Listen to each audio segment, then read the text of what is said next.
NCA's exclusive on the illegal chloroquine shipment brought into the country has led to today's bust at an Ekurhuleni small holding. The anti-malaria drug is being touted as a treatment for COVID-19, but there's no research to prove it.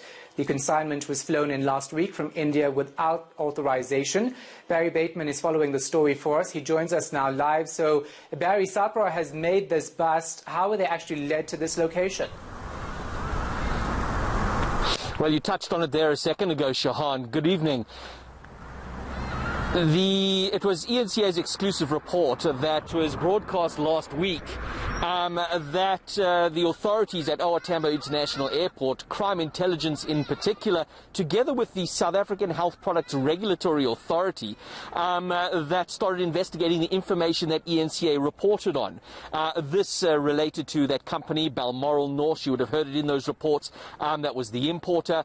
But ultimately, through the tracking data as well as the signing out of the consignment at OR Tambo International Airport, they managed to locate the courier and ultimately brought it back to this particular premises where a container was found with nearly, I think it's about 200 boxes of the drug being kept at this particular site. It's now a case for further investigation. They're going to be taking the chloroquine back for further studies.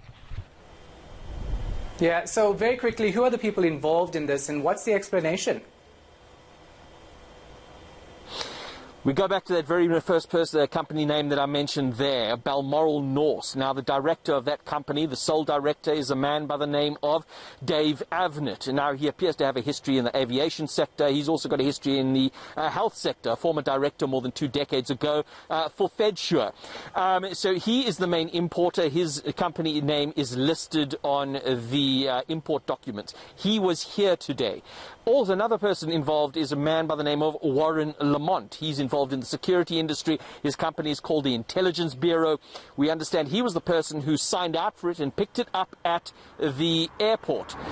Another person, and this is a new person that I've learned about today, is I think it's Jacobus de Klerk. He is the owner of Bad Boys Group Security. That is where the drugs are being stored. That is the location behind me here.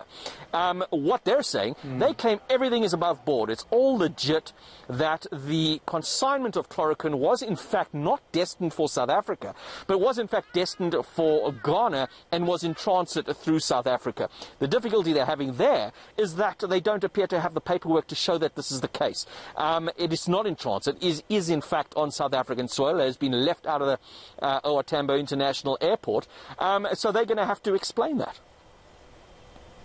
Yes, and Barry, I've run out of time, but I have to ask you what's going to happen next now after this bust. Further investigations. This is just one consignment, the 2.6 tons. There's another consignment, another 2.6 tons that ENCA reported on last week. That still needs to be located. But on the base of what's going to happen to the drugs that were seized here, I spoke to a SAPRA representative. He had this to say. So we took the 3 times 10s for testing and confirmed that it is definitely chloroquine inside. Then we'll be getting feedback on that, whether it's chloroquine or it's just placebos, nothing inside. And then from there we'll be working on the violations. And we're waiting for the company to supply us document of in transit. They said the batch is not intended for South African market. That's why they were not distributing it. They are sitting with it. So we want proof of that documentation that is going out of the country. All right, thanks for the update. Barry Bateman following that story for us.